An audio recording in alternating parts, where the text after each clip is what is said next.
hope they can do some more on the existence of psychopathic personality traits in athletes. We don't want to see a ballet dancer covered in sweat and make it look like it's super hard. They are already twitchy about the use of animals in sport, and animals shouldn't have to bleed for it. Welcome back, and thank you for following, commenting, subscribing, liking this series of Dressage is Broken presentations.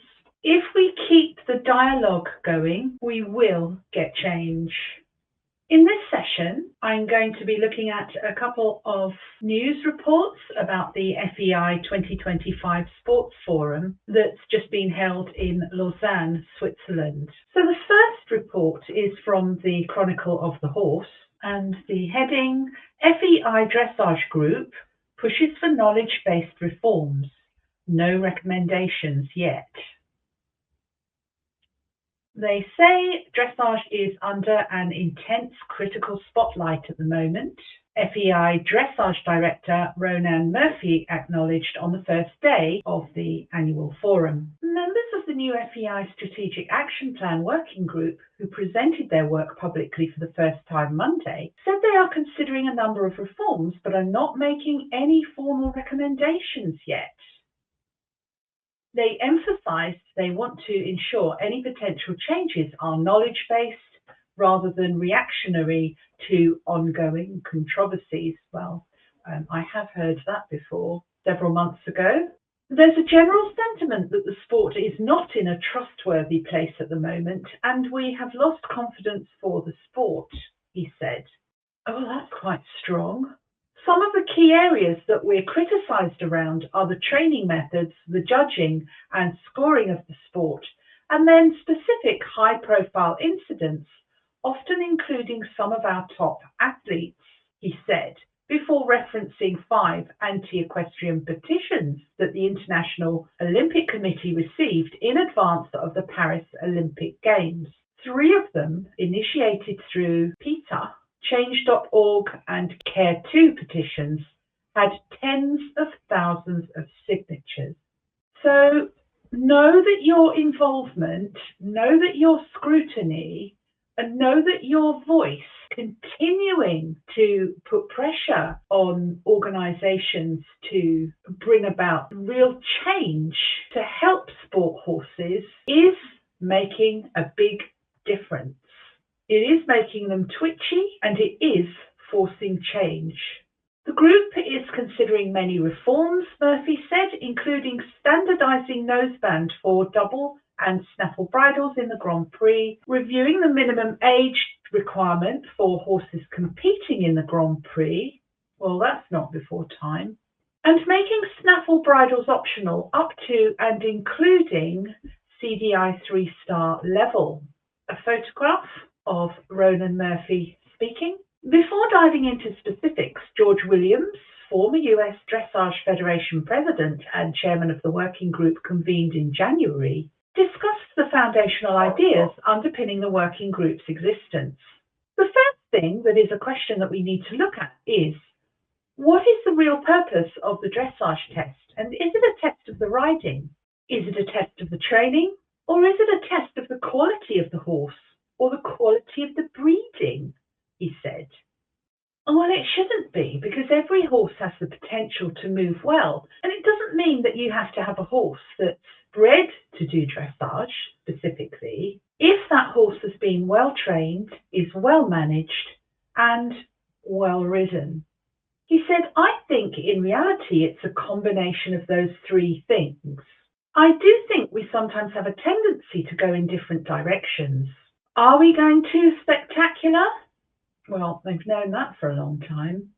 Are we asking too much of the horses? Yes. Or are we not asking enough from the rider point of view or the trainer point of view? Yes. Now that's an interesting comment. And that's where I think we're gaining ground here by scrutinising, putting them under pressure to look at what's gone wrong. Any changes to the FEI's rules and regulations need to be based on knowledge. According to Dr. Leesberg, DVM, PhD, the only FEI veterinarian in the dressage working group, she cautioned against the belief that currently unavailable studies offer definitive answers to complex questions regarding horse welfare. Like, at what point nosebands become too restrictive? It's super important that our decisions are knowledge-based, she said. Well, yes, but I think she's referring to scientific knowledge-based, but science isn't always of the best quality. For example, there are often too few subjects to give statistical power to the study, and the individuals interpreting the results need to be knowledgeable. They shouldn't really just leave their inquiries open-ended if they cannot explain their results. Some people say, if you look on Google Scholar, look at the amount of hits we get. The problem is the quality of those studies, which I've just said.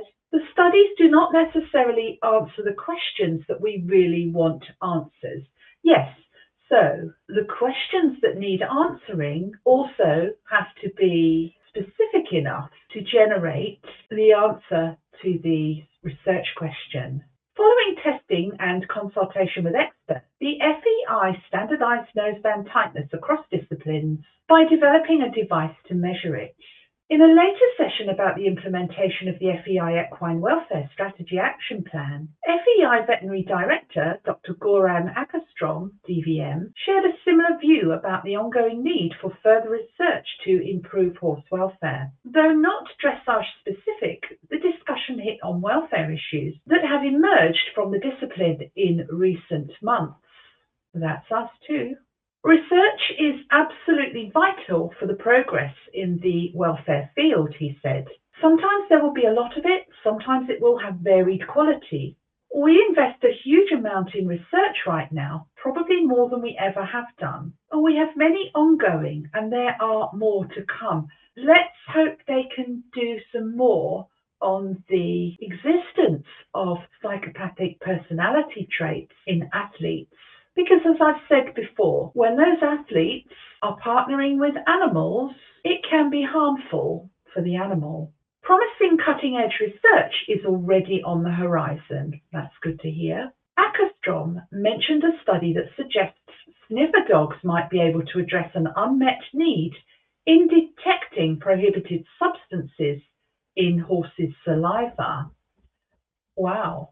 FEI vets have seen the emergence of microdosed, short-acting, heart rate-lowering drugs that go undetected in the current testing protocol for FEI endurance competitions. So their focus is on substance testing. The concentrations that the dogs can test is just incredible, he said. We're talking picograms, 1/trillionth of a gram. The dog is more sensitive than the lab. Experts need to identify and support fields in which more research is needed, Berg said. While the scientific community may not have all the answers, the FEI needs to lean into discussions about horse welfare reforms, even in the absence of specific data. Yes, I'm wondering if they're referring to the thousands of images of horses with blue tongue that were submitted to the FEI and which were promptly dismissed, as I recall. I think it's super important that we don't shy away from the discussion, she added, because it seems a little bit like we were just trying to hide away and we were just hoping that the storm would blow over. And clearly it is not. So we really need to face this head on, not as a conflict, but as a conversation. No, it does need to be more than a conversation. The conversation needs to be a discussion to reach consensus for a plan for change. In that spirit, Murphy asked the dressage panel for their opinion on the compulsory use of double bridles in Grand Prix competition before the audience had the opportunity to ask questions. I don't know whether to thank you or not for that question, said Williams, who got some laughs from the audience. At this point, we are not making any recommendations as a group. We each have our own opinions on it, but I do think it's very important to stress that horses have to be properly trained and developed to carry the full bridle correctly and to really be able to use it properly. And at the same time, we also feel, I strongly feel, that the full bridle really, in a way, is testing or checking the rider's expertise by restricting and restraining the horse. Still, Williams expressed reservations about the use of the double bridle in some contexts, particularly for younger horses and riders. He suggested that the double bridle might not always be appropriate. So there's an indirect admission there that double bridles can cause discomfort for the horse. Is it really appropriate for a junior to be able to compete in a double bridle? Asked Williams, who serves as the US Equestrian Federation youth dressage coach. Do they have the expertise?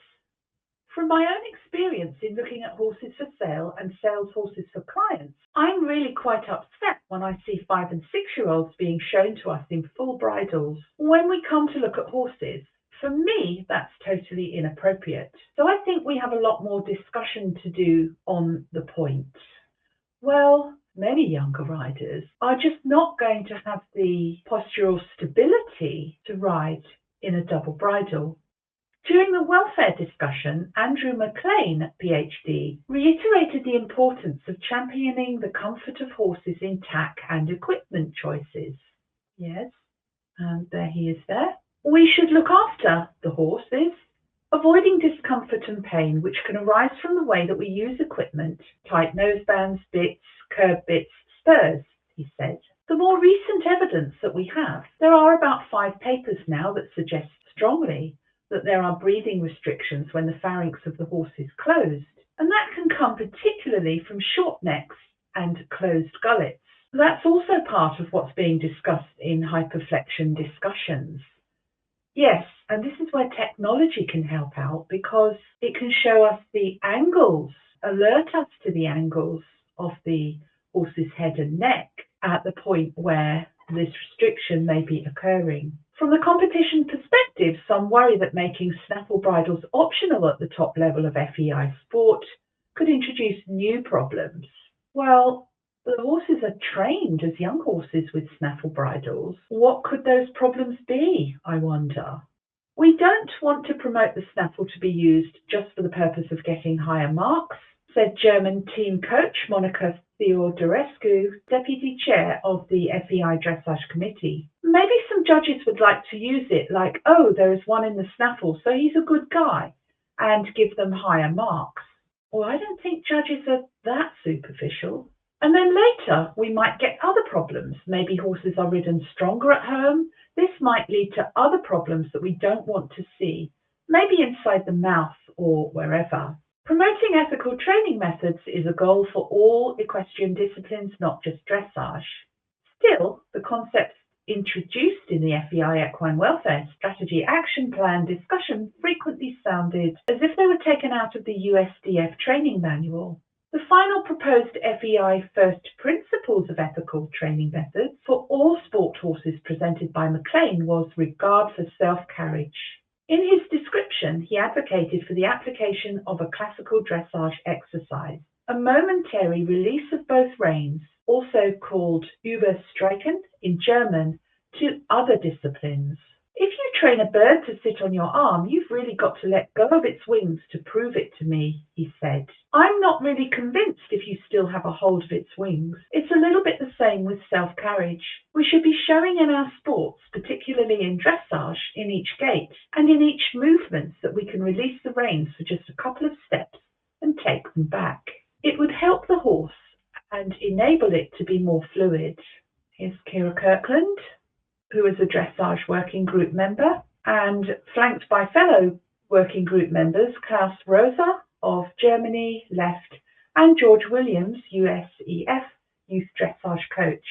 Effective policy implementation, whether considered or realised, requires effective communication with the public. Though no one on the panel considered themselves an expert in online engagement with the detractors of dressage sport, Panellist Kira Kirkland has had an unusually high number of discussions with online dressage critics. "Because I can't shut my mouth," she said dryly. "Many people don't want to go online because they feel that they are getting attacked, but I have actually tried to have proper discussions with them online. I have been blocked from some pages, even if I try to be very polite, which is sometimes difficult, but I'm quite good at it. I try because I don't think that we can just sit still and watch these groups. They're almost like religious sects." I don't think that's me, because I don't usually have these discussions online. I make a video, I put my perspectives forward and that of others, and I post the video to publicize it, but there's not normally a discussion about the content. I don't think that we are going to change the mind of the chief priests there, but maybe we can talk to some people who belong to those groups and let them maybe get them to think in a different way, or see that there are other opinions too. Well, yeah, I'm here ready and waiting. Though the accusations of horse abuse in the dressage industry loomed over the day's proceedings, members of the Dressage Strategic Action Plan Working Group believe that the hot-button allegations that have recently come to the fore in dressage, such as the Charlotte Dujardin training videos, is there more than one? Or blue tongues reported at the top-level European competitions, are not systemic issues in the sport. Really? Personally, I'm absolutely convinced that it's not a systemic problem, but we are very aware that there are issues in the sport, Murphy said. And I'll say it again. Have a look at the research on dark triad personality and psychopathic personality traits in athletes. That, to me, is the issue where riders knowingly abuse horses to win prizes, prestige, for business purposes. I 100% don't believe that it is a systemic problem, Kirkland agreed. You always have some murderers going around. Oh, I wonder if she's referring to personality traits. But you can't say that everybody is a murderer because of that. No. I think it is a few people, and nowadays they get caught, and that's good. Yes, it is. For more information about specific sessions held during the annual meeting, visit the FEI Sports Forum website, and I'll put a link to that in the description. Next, from Eurodressage, online magazine, Dressage's social license to operate discussed at 2025 FEI Sport Forum. And they say they picked out the most interesting quotes and statements from the morning dressage session. And again, they give a link.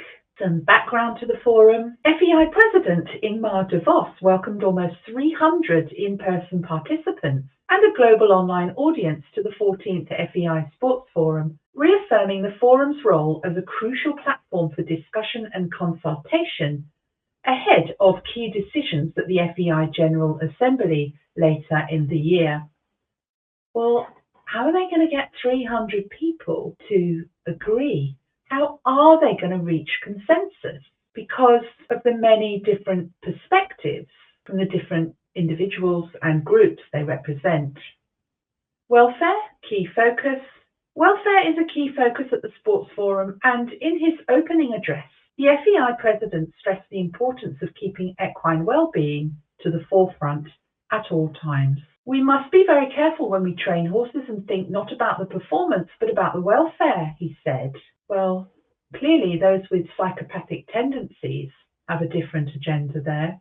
Setting the stage for 2 days of sessions, de Vos introduced Professor Stéphane Michel, IMD Dean of Faculty of Research, who delivered a thought-provoking keynote on breakthrough in business, sports and life that explored how reframing perspectives help to challenge existing assumptions to cover new solutions. And yet, what we must remember is for these riders, for many riders, it's not just those at the top, but many engage in horse riding and managing as a business. And there's an excellent presentation in my series from Bradley Whale, saddle design innovator and human and equine osteopath, which provides a very candid insight into the business side of the industry and how that may compromise horse welfare. The morning session began with an update from FEI Dressage Director Ronan Murphy, followed by a panel discussion with the Dressage Strategic Action Plan Working Group. Ronan Murphy began his speech by presenting the statistics of 2024, stating that there are over 4,000 registered dressage athletes compared to approximately 9,000 eventing riders and 53,000 show jumping riders. Well, that's a lot of abuse prevention to be working with. They ride 5 CDIs per year on average per horse. In 2024, there were 12 8-year-old horses competing at Grand Prix level. Murphy said this figure had fluctuated between 1 and 13 over the years. Dressage Under Attack. The Dressage Strategic Action Plan Working Group was created by the FEI to find solutions and retain the social license to operate. Lisa Berg, Associate Professor at the University of Copenhagen's Department of Veterinary Clinical Science, is a member of the working group and provided many interesting insights. What judges are rewarding is what's being trained at home, she said.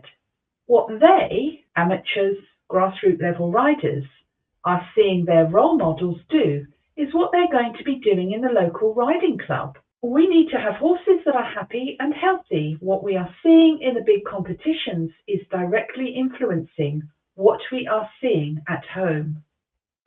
Well, it's always been like that. Berg emphasized the importance of making decisions based on independent scientific research and also encouraged communication with all sectors. It's super important we don't shy away from the discussion, she said. We need to face it head on, not as a conflict, but as a conversation, which she said earlier. And then comment from Lisa Berg, which was also highlighted by the previous news report. Evidence and evidence-based. This word has become weaponized, Berg stated. We need to work knowledge-based, as there is not always evidence. While we are working, we still need to move forward. We need to keep pushing ourselves to have good evidence. Well, there's plenty of technology out there for them currently, and more to come. Otherwise, everything will be based on gut feeling. This is where I think people get a little too extreme about science, is that they investigate their research question on a group, on a cohort of subjects representative of their general population. Then they aggregate the results to come up with a mean value, an average, and then make recommendations for individuals. That, to me, requires caution and common sense and, dare I say it, gut feeling. Jason Brotigan, CEO of British Dressage, hit the nail on the head with his question on how to tackle the issue of hyperflexion and hypoxia, blue tongues, when there is no consensus in the community about whether they are harmful to horses. Well, if you need to question whether that's harmful to horses, you shouldn't be around horses and you shouldn't be making decisions for the membership to follow. We don't see from the judging there is a real problem here. Well, it's an issue that veterinarians should be deciding whether it's a problem or not. Brotigan fired. So how do we educate the general public? Well, you listen to the veterinarians and make recommendations based on their opinions. So I advocate that trainers, coaches should have more knowledge about physiology on a higher level than being able to identify anatomy, and a deeper knowledge of functional biomechanics to avoid causing harm to the horse. And be aware that trainers are unregulated, except, for example, in racehorse training. So there can be highly knowledgeable trainers conversant with functional biomechanics and physiology, and there can be those who just walk straight in, set up as a horse trainer based on some very limited knowledge. Lisa Berg responded that the definitions are not clear yet. We have a big job to find out what's happening in these horses. We don't have the knowledge yet. Yes, you do. These horses, even to an onlooker who doesn't ride, can look at the horse's facial expressions and have a good guess about their comfort levels. And I think many of the dressage riders who up to now have been using tight nosebands, frothing potions in the horse's mouth, who for whatever reason want to keep the horse's mouth shut while they're competing, they will be running scared from this. Maybe it's time to ignore the horse's mouth opening and then see what we get. Because the horse's gait expression should not include the mouth. We have to be humble. We have ideas, hypotheses, but we are not guessing. We are working on this. We don't shy away from the discussion. And it seems that we are hiding and hoping the storm will blow over. And this is why it's so important to keep the pressure on, keep talking, keep speaking up for the horse. Make sure there is nowhere to hide, nowhere for abusive riders to hide in the longer term. It's clearly not. What do we know? What don't we know? Where are the problems? We are seeing situations in a test that are not ideal. Well, that's rather too magnanimous. And I think veterinarians are there to comment on potential injury for the horse. And yes, they won't guess, but they do need to be more decisive than that. Berg continued, sometimes it is a snapshot, sometimes a video of longer periods of time. Decisions need to get adapted as we get smarter. Sure, we know super tight necks are not good, but sometimes we need to ask, is a horse in pain or not? Now this, to me, it comes back to time and time again that there is no consensus on healthy horse movement. And if it's elusive, even to the veterinarians, we're in trouble.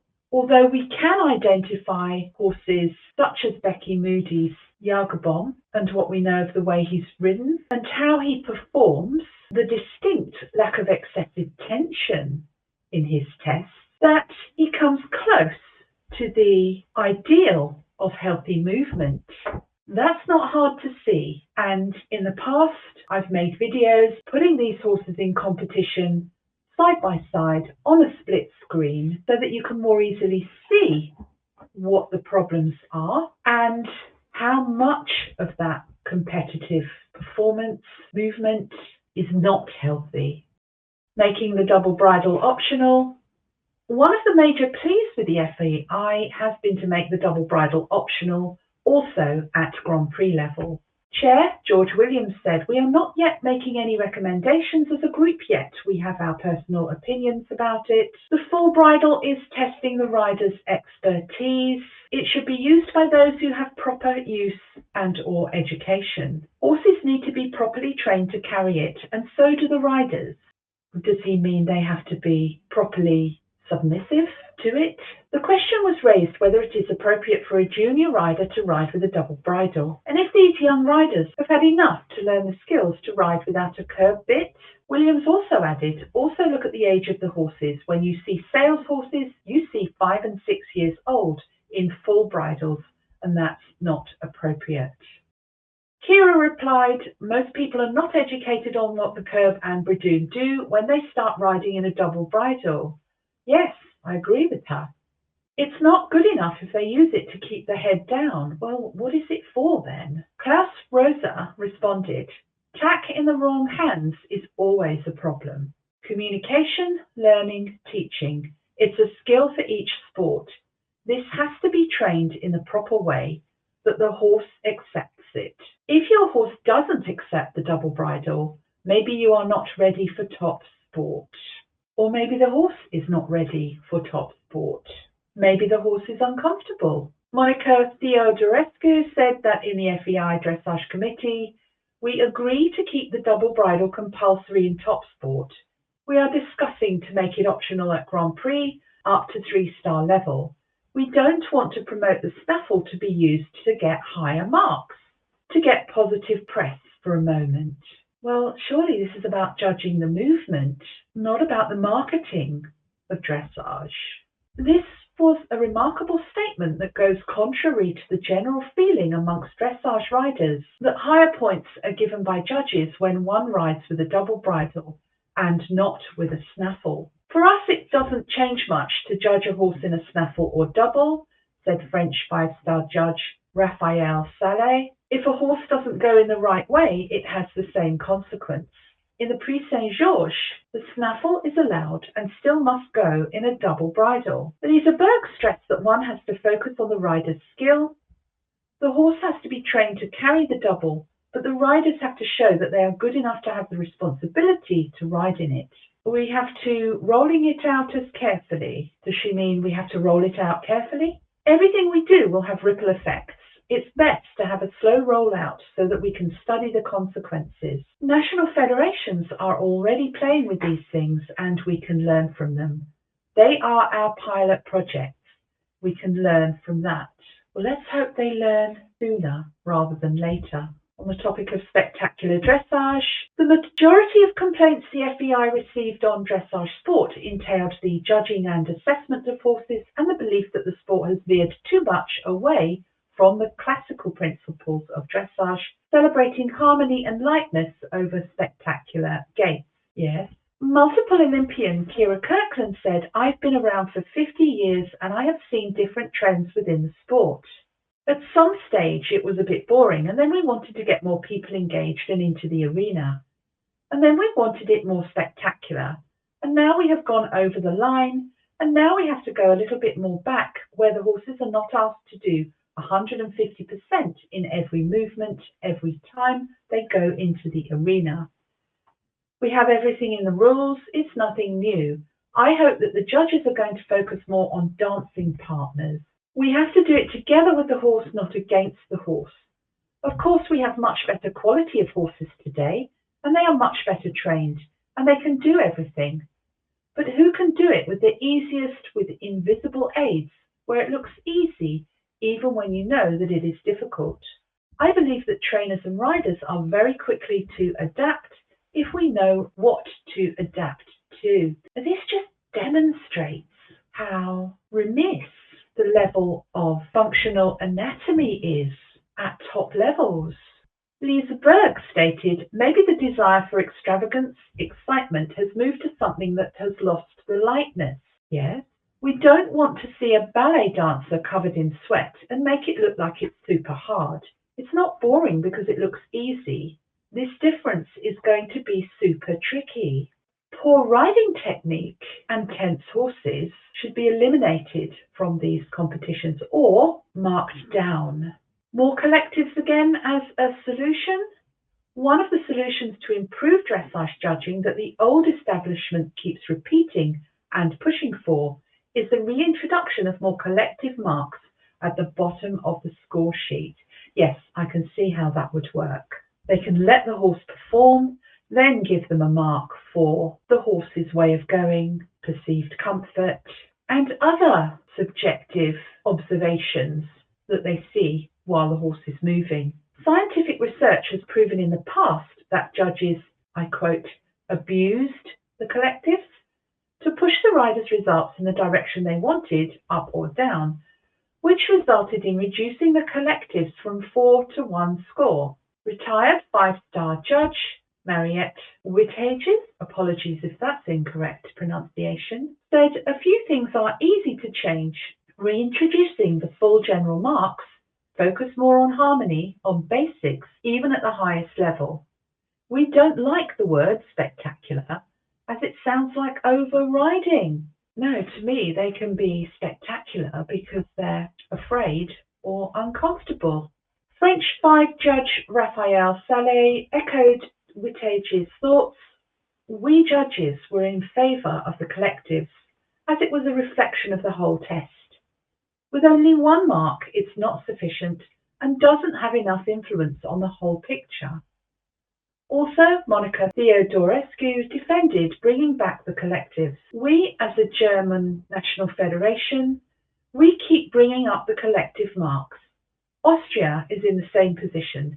It's still a good tool to look at the principles of training. There is a lack of assessment in these principles. And yeah, it's a bit like the Eurovision Song Contest, where marks are awarded, but not based on tangible, objective systems.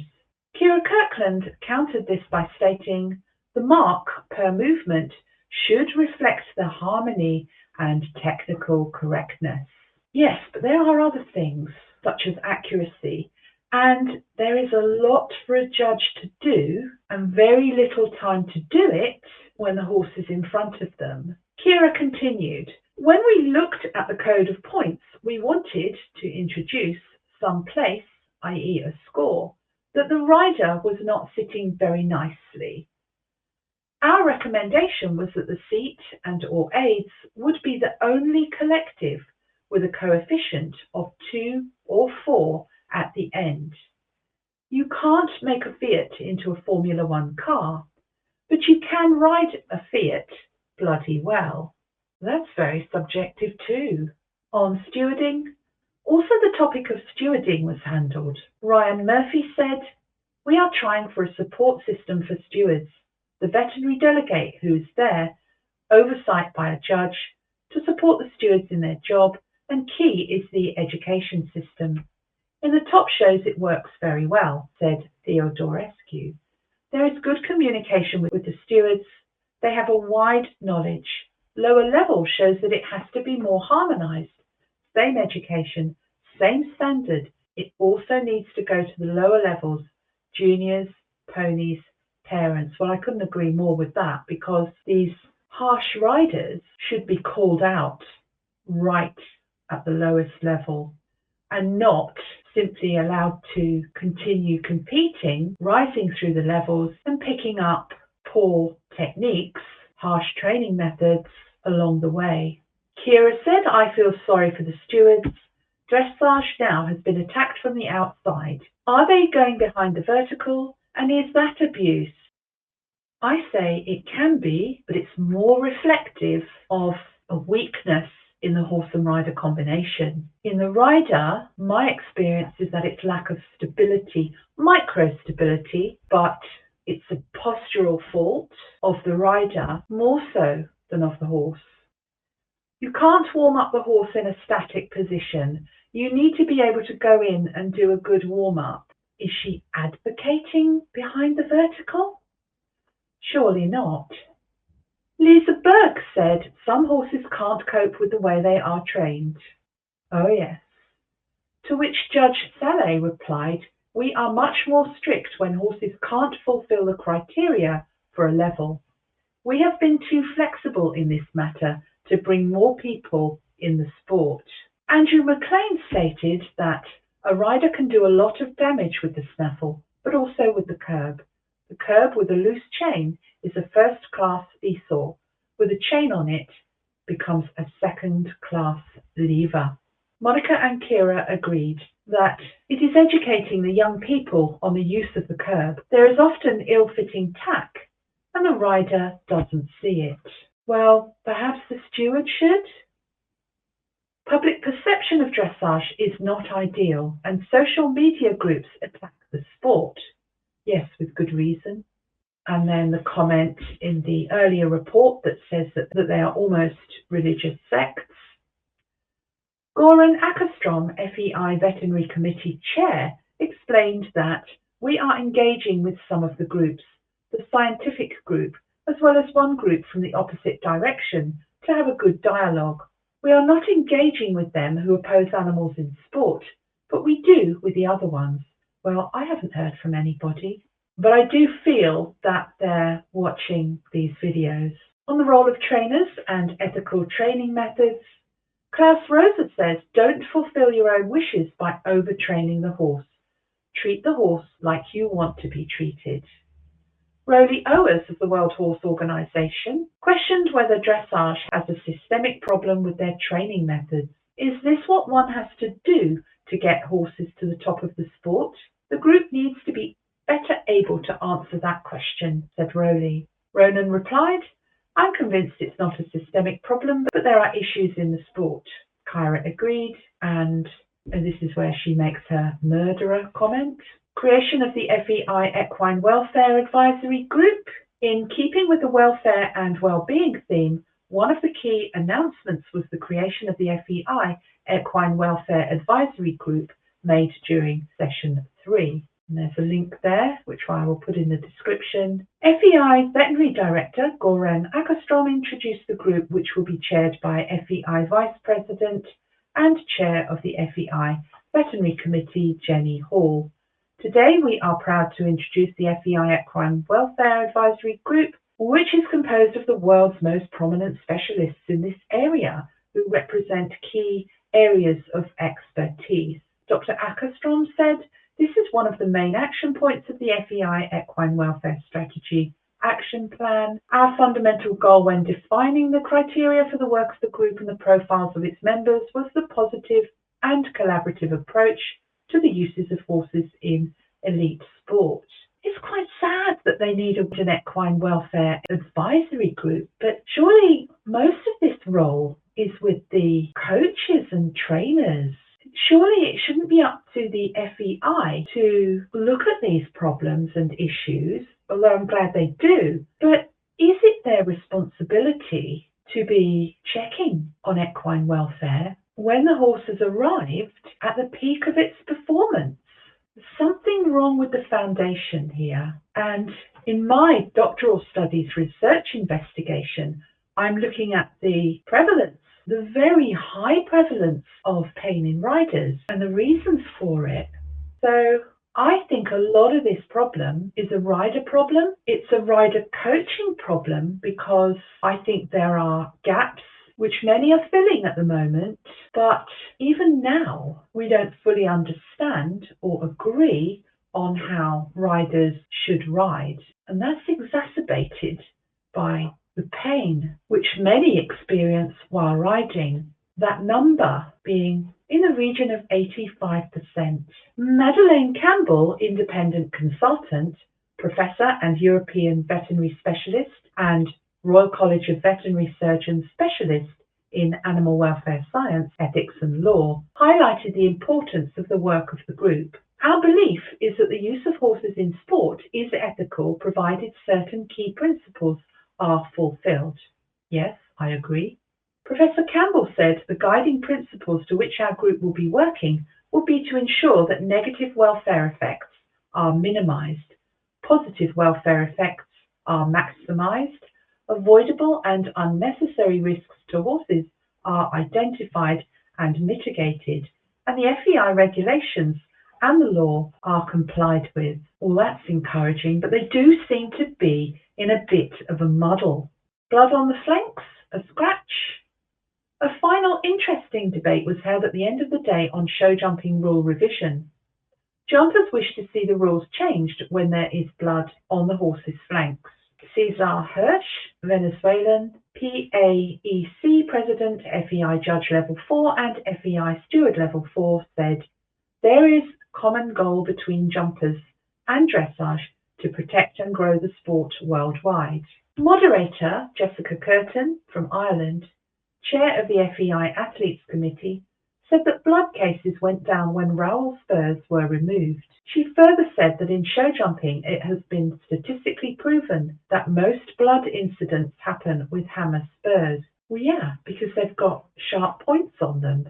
Francois Mathy Jr., Belgium, president of the International Jumping Riders Club, believes a scratch and a direct elimination is unfair. The proportion between the offence and the penalty is out of order. Mathy described blood by the spur, accidental or not, as a micro lesion. He suggested that these scratches are not done on purpose and it should lead to a warning, not elimination. No, it should be elimination because riders at these levels should have more control over their riding, and the horse shouldn't need any more than a light contact with a spur. Iris Bolhauer, director of the Dutch Equestrian Federation, responded by saying, how are we going to explain it to the public? Referring to those scratches. In dressage, it's straightforward, but in jumping, it's not so bad. I can see how jumping can have more steering challenges and perhaps having to make split-second decisions with a complex grid in front of them and perhaps steering the horse safely through the grid for the horse and the rider, and that maybe that would require a stronger leg at times. But the horse should know the job, and so should the rider. Stefan Ellenbruch, chair of the FEI Jumping Committee, replied, "We keep the rule and procedures as such. We have a protocol for that. The riders blame the stewards that they are looking for blood. We are living in times where it is very difficult to explain it to the outside and inside world. The headline is the social license, and it will be difficult to explain that." Yeah, the public are not stupid. They are already twitchy about the use of animals in sport, and animals shouldn't have to bleed for it. Do you think enough is being done? Do you think there's enough awareness of the issues and how to tackle them? Let me know. Thank you for viewing. Thank you for following this important topic.